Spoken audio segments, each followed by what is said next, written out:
तो Indian economy का जलवा है कायम। सबसे पहले आपको बताएं 10 साल बेमिसाल रहे हैं।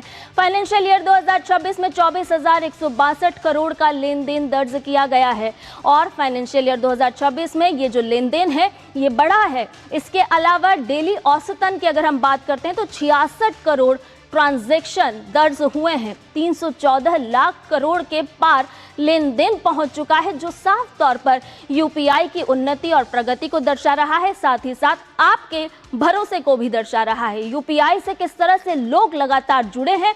2025 में यूपीआई की रिकॉर्ड हिस्सेदारी दर्ज की गई, जो साफ तौर पर ये आंकड़े उत्साहित करने वाले हैं। वैश्विक भुगतान पर जब हम नजर डालते हैं तो 49% की हिस्सेदारी है और वैश्विक भुगतान में 49% की हिस्सेदारी के अलावा 11 देशों तक यूपीआई नेटवर्क की पहुंच है। यानी कि ये नेटवर्क, ये जो पूरा का पूरा एक तंत्र है, पूरा की पूरा जो जाल है, वो अपने आप में विस्तृत होता जा रहा है, जिसकी मुख्य अगर हम बात या अवधारणा समझे तो सबसे बड़ी बात है विश्वास। विश्वसनीयता के आधार पर यूपीआई लगातार परचम लहरा रहा है। वहीं क्यूआर से भुगतान हो रहा है और किस तरह से जिंदगी आसान बन रही है, इसके बारे में भी आपको बताते हैं। 13,000 गुना ये लेन देन बढ़ा है। तो 10 साल बेमिसाल रहे हैं, लेकिन क्यूआर आप भी हर रोज, मुझे लगता है कि हर 1 घंटे में कई बार इस क्यूआर कोड का इस्तेमाल करते होंगे और निश्चित तौर पर इसने सामान्य लेन देन को बहुत ही आसान बनाने का काम किया है। 24/7 तुरंत ट्रांजैक्शन होता है, यानी कि बैंक खुली रहे, बैंक बंद रहे, आपको उसका लाभ जरूर मिलता है। कोई अतिरिक्त शुल्क नहीं है और एक ऐप में कई बैंक खाते जोड़े जाते हैं। बिल भुगतान और भी आसान हो चुका है, क्योंकि रोजमर्रा की जिंदगी में भी क्यूआर कोड बहुत ही आपके लिए आसान हो चुका है। यानी कि बेहद ही कम समय में आप बड़े से बड़ा ट्रांजैक्शन कर पाते हैं। लंबी लंबी कतारों से इससे आपको निजात मिली है और ये सब चर्चा आज हम इसलिए कर रहे हैं क्योंकि यूपीआई के 10 साल बेमिसाल हैं। इसके अलावा आपको बताएं कि आप किसी तरह का कोई अन्य शुल्क का भुगतान नहीं करते हैं। ऐसे में भीम ऐप की भी बहुत बड़ी भूमिका यहाँ पर नजर आती है।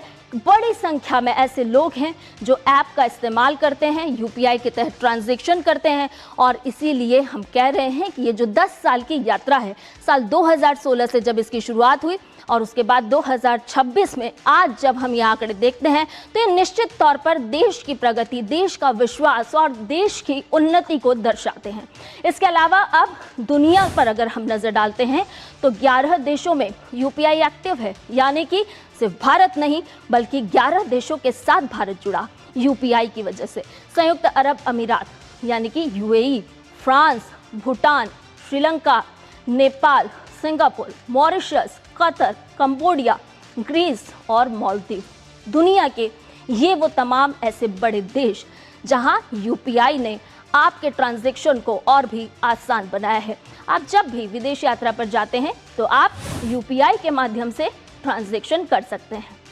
डिजिटल भुगतान क्रांति के 10 वर्ष, प्रधानमंत्री नरेंद्र मोदी ने क्या कुछ कहा है ये भी आप जानिए। 1 दशक पहले की याद दिलाते हुए प्रधानमंत्री ने कहा कि यूपीआई की शुरुआत जो है 1 दशक पहले हुई थी। यूपीआई भारत की डिजिटल पेमेंट यात्रा में अभी तक का सबसे निर्णायक फैसला साबित हुआ है। यूपीआई के व्यापक पैमाने और पहुंच पर हर भारतीय को गर्व होना चाहिए। मुझे अपने यूपीआई अनुभव के बारे में बताएं और ये भी कि यूपीआई ने आपके जीवन को किस तरह से प्रभावित किया है। तो प्रधानमंत्री नरेंद्र मोदी ने अनुभव की साझा करने की बात भी यहाँ पर कही है और 10 वर्षों की यात्रा का भी यहाँ पर जिक्र किया है। इसके अलावा भाजपा सांसद संबित पात्रा ने यूपीआई के 10 वर्ष पूरे होने को बड़ी उपलब्धि बताया है। उन्होंने कहा कि आज यूपीआई पर लेन देन कई गुना बढ़ गया है। संबित पात्रा ने कांग्रेस पर निशाना साधते हुए ये भी कहा कि एक समय कांग्रेस ने यूपीआई का मजाक उड़ाया था, लेकिन आज ये देश की डिजिटल भुगतान व्यवस्था की बड़ी ताकत बन चुका है। यूपीआई ने 10 साल पूर्ण किए हैं। It has become the world's largest real time payment system.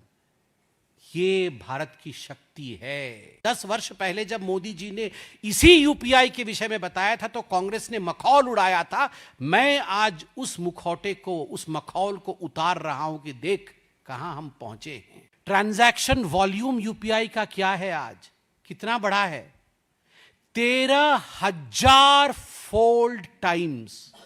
आप सोच सकते हैं, 13,000 fold surge in the transaction volume of UPI.